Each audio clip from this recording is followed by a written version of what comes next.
کی ذات گرامی میں جمع ہوں تو اب کس طرح جمع ہوں گے؟ کیونکہ اللہ تعالیٰ نے تو وعدہ فرمایا ہے واللہ یعصمک من الناس، لہذا نہ کوئی نعوذ باللہ سرکار کو زہر کے ذریعے کوئی نقصان پہنچا سکتا ہے اور نہ ہی کوئی تلوار یا نیزے کے ذریعے نقصان پہنچا سکتا ہے۔ تو پھر اللہ تعالیٰ نے ان خصوصیات کو سرکار کے اندر جمع فرمانے کا کیا اہتمام فرمایا؟ تو آئیے حضور پاک صلی اللہ تعالیٰ علیہ وآلہ وسلم اپنی اہل بیت کے بارے میں کیا فرماتے ہیں، پھر ان اہل بیت میں سے وہ کون سی شخصیات ہیں کہ جن کے ذریعے اللہ تعالیٰ نے حضور کے اندر یہ خصوصیتوں کو جمع فرمایا۔ تو سرکار فرماتے ہیں، حدیث مبارکہ ہے، امام ترمذی نے اپنی سنن کتاب المناقب میں اس کو ذکر کیا ہے، اسی طرح امام طبرانی نے معجم الاوسط میں اس کو ذکر کیا ہے، جلد 5 صفحہ نمبر 59 میں، اسی طرح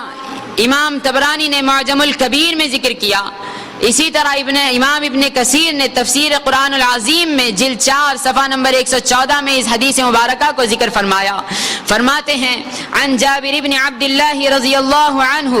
قال سمعت رسول اللہ صلی اللہ علیہ وسلم یقول یا ایھا الناس انی قد ترکت فیکم ما ان اخذتم به لن تضلوا کتاب اللہ وعطرتی اہل بیتی۔ حضور پاک صلی اللہ تعالیٰ علیہ وآلہ وسلم ساری انسانیت کو مخاطب فرما رہے ہیں اور فرما رہے ہیں کہ جب حضور پاک صلی اللہ تعالیٰ علیہ وآلہ وسلم کا اس دنیا سے پردہ فرمانے کا وقت آیا اور تمام صحابہ بے چین ہو گئے اور حضور پاک صلی اللہ علیہ وآلہ وسلم کے حجۃ الوداع کو سن کر سیدنا صدیق اکبر رضی اللہ تعالیٰ عنہ زار و خطار رونے لگے، تو سرکار نے فرما دیا کہ اے ساری انسانیت سن لو، میں تمہیں 2 چیزوں کو چھوڑ کر جا رہا ہوں، یہ نہ سمجھنا کہ میرے بعد جس طرح پہلے کی امتیں اپنے نبی کے بعد گمراہ ہو گئی ہیں، میری امت بھی اسی طرح نعوذ باللہ گمراہ ہو جائے گی، ایسا ہرگز نہیں ہے، بلکہ میں 2 چیزیں تم میں چھوڑ کر جا رہا ہوں، اگر تم ان کو پکڑ لو تو تم ہرگز گمراہ نہیں ہوگے۔ صحابہ نے فرمایا یا رسول اللہ وہ ایسی کون سی چیزیں ہیں؟ تو سرکار نے فرمایا کتاب اللہ ہی، ایک تو اللہ تعالیٰ کی کتاب ہے جو بہت ہی مضبوط رسی ہے، اس کو تھام لو، اور دوسری میری عطرتی اہل بیت ہے کہ جب تم اہل بیت کو تھام لو گے اور میرے اہل بیت کے پیچھے چلو گے تو راہ ہدایت پا جاؤ گے۔ راہ ہدایت تمہیں دور نظر نہیں آئے گی، بلکہ راہ ہدایت چاہتے ہو تو میری اہل بیت کے قدموں میں آ جاؤ تو تم راہ ہدایت پا جاؤ گے۔ انسانیت نے کہا یا رسول اللہ یہ کس طرح اہل بیت کو پانے سے ہم کس طرح نجات حاصل کر سکتے ہیں اور کس طرح ہم راہ ہدایت کو پاتے ہیں؟ تو حضور پاک صلی اللہ علیہ وآلہ وسلم نے فرمایا اس کو سمجھنا ہے تو سمجھ جاؤ۔ امام طبرانی نے معجم الکبیر جلد 12 صفحہ نمبر 34 میں ارشاد فرمایا، اسی طرح معجم الاوسط میں، اسی طرح معجم الصغیر میں، حاکم نے مستدرک میں جلد 3 میں اس کو روایت کیا۔ سرکار دو عالم صلی اللہ علیہ وآلہ وسلم فرماتے ہیں عن ابن عباس رضی اللہ عنہما قال قال رسول اللہ صلی اللہ علیہ وسلم مثل اہل بیتی مثل سفینۃ نوح من رکب فیہا نجا ومن تخلف عنها غرقا، رواہ الطبرانی۔ سرکار دو عالم صلی اللہ علیہ وآلہ وسلم کو جب انسانیت نے کہا یا رسول اللہ ہم کس طرح نجات پا سکتے ہیں اور کس طرح آپ کی اہل بیت کو پکڑ کر ہم راہ ہدایت پائیں گے، تو سرکار نے فرمایا جان لو میری اہل بیت کی مثال کیسی ہے، میری اہل بیت میری امت کے لیے ویسی ہی ہے جیسا کہ نوح علیہ السلام کی کشتی تھی کہ جو نوح علیہ السلام کی کشتی میں سوار ہوا وہ نجات پا گیا، اسی طرح جو کوئی میرے اہل بیت کی محبت میں ڈوب جائے گا، ان کے پیچھے پیچھے چلنے لگ جائے گا اور ان کی تعظیم و توقیر کرنے لگ جائے گا، ان کے بتائے ہوئے راستے پر کار بند ہو جائے گا، تو جان لو وہ بھی نجات پا جائے گا، اور جو کوئی ان سے پیچھے رہ جائے گا وہ گمراہی کے گڑھوں میں غرق ہو جائے گا۔ تو حضرات گرامی جب صحابہ کرام نے اور ساری انسانیت نے دیکھا کہ حضور پاک صلی اللہ علیہ وآلہ وسلم کی اہل بیت کی مثال اس کشتی کی طرح ہے کہ جس میں سوار ہو جاؤ تو نجات ہے اور سوار نہ ہو تو پھر گمراہی ہے، تو اب پھر امت نے کہا کہ یا رسول اللہ آپ کی اہل بیت کون ہیں، آپ کی اہل بیت میں کون کون آتے ہیں. ہماری مادی نگاہیں تو یہ دیکھتی ہیں کہ اگر کسی کی اولاد ہے تو اولاد ہی سے ہم یہ سمجھتے ہیں کہ اب ان کی نسل آگے بڑھ رہی ہے. یا رسول اللہ ہم کس طرح پہچانیں کہ آپ کی اہل بیت کون ہیں؟ تو آئیے